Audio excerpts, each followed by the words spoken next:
Alright, so we're going to do a video on speed tanking, manually piloting, and keeping your traverse speed up. I know I started out in a medium anomaly, but we're going to pretend like I scanned somebody down at this small anomaly, and then we're going to use the small anomaly as kind of this is generally how you do it. It's not a magic bullet. It doesn't solve every single situation. But it'll help you survive a lot more than just clicking an opponent and hitting approach or orbit. Both of those options make your ship travel in a straight line directly to the target. That's bad for you. So, what we have is a few frigates and battle cruisers and a battleship. You notice how I aligned in a direction. You see the anomaly marker, you see the ships, and I'm sure you can see the direction I'm aligning to. Now, there is a reason I did not approach this anomaly directly. I want to attempt to basically separate the faster ships from the slower ships. I'm also not orbiting the anomaly because what I'm trying to do involves a lot more keeping your eye on what's going on. You'll see that this guy, he's at 41 kilometers. He goes almost as fast as me. So what we're going to do is we're actually going to focus fire on him. And I'm going to change my traversal. You'll see I did not approach him or orbit him. I'm allowing him to get close to me while keeping my guns, what is essentially as close to him, as close to on target as possible. Once you get within, like, say, 10, 15 kilometers, maybe a little less, you can then just click orbit. If your orbit is set up properly, it should be fairly simple and fairly quick to have your ship change direction and go into an orbit without traveling in a straight line at the target. You'll notice also that the battleship and battlecruiser have been constantly missing me with their shots. So far, the only ships that have hit me are the frigates. Well, the one frigate that I'm very close to. The other frigate, this guy, is actually a logistics ship, so I don't even have to worry about him. I'm just going to ignore him. Now, after I kill this frigate, I'm going to show you what happens when you approach a larger target straight on and hope that I don't get my thrasher killed.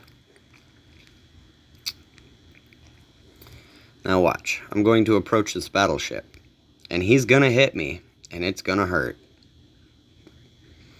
As you approach, you are reducing the amount of traverse that their guns have to go through to hit you. It makes them hitting you he hit me pretty good. It makes them hitting you pretty easy. You'll notice that I also just changed my direction very abruptly, but not at a wide angle. I did that because I know that if I change my direction away from the ship in a straight line, like I'm traveling right now in a straight line away from them, this will increase their ability to hit me. What you want to do if you're attempting to close distance on a target without being hit, hold on, let me warp away, because I'm not trying to do this anomaly, I was just trying to give an example.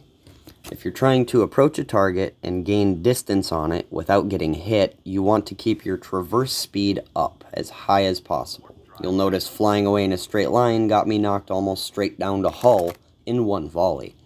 That's absolutely terrifying if you're in a ship that doesn't have much effective health points or EHP.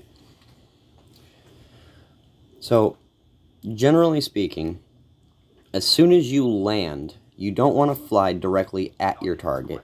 You want to fly at an angle nearly perpendicular, but still towards your target. Probably between like a 30 or a 40 degree angle would be as close to ideal as you could achieve. It also doesn't help that I was set up to be a healer for a duel earlier, which is why my ship fitting is absolute garbage. I was watching 2 other guys go at it and healing them up so they didn't have to pay for repairs on their hulls. Now, when you do go in and try and take down a target in a, I call it a spiral. I know not everyone else agrees that it should be called a spiral, but too freaking bad. I'm the one making the video. I call it a spiral. You want to spiral in or spiral out from any opponent that you plan on trying to tackle or kill. Yeah, I know. The battery won't fit. Because with the battery on, the stupid, what you call them, don't work right. Power grid. Alright. Here we go. 165 DPS. Oh, I really shouldn't have gone out of my destroyer skills. Anyway, back on subject. Essentially, as you approach the target, you want to come in. Actually, these lines would be pretty much perfect. You see how that dotted line kind of lines up with the after trail of my thrusters?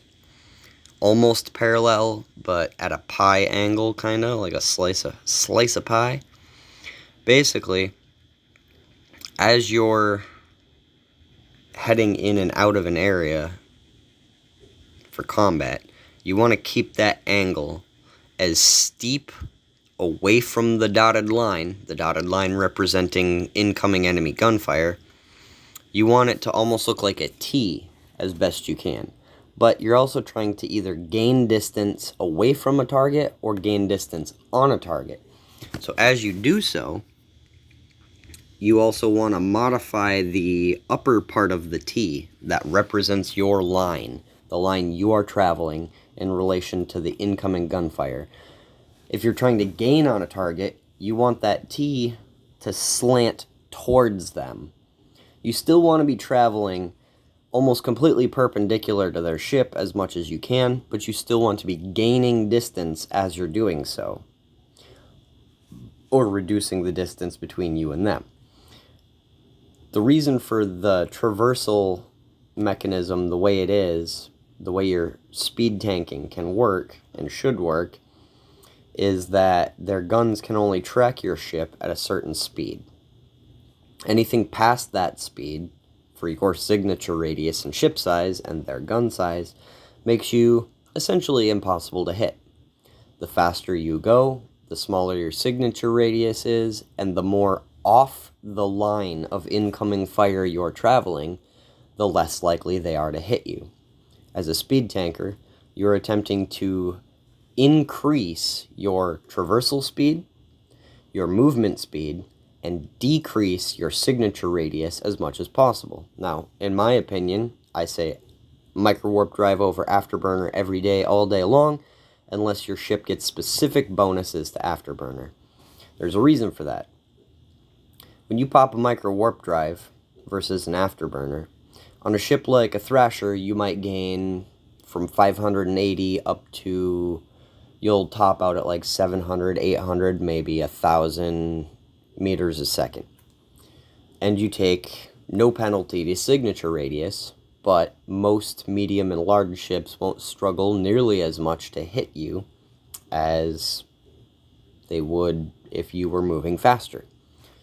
Micro warp drives increase your signature radius exponentially, but not only do they increase your speed 3, sometimes 4 times that of what your ship's stock speed is, it allows you to move away from a target while maintaining as high of a traverse speed as possible.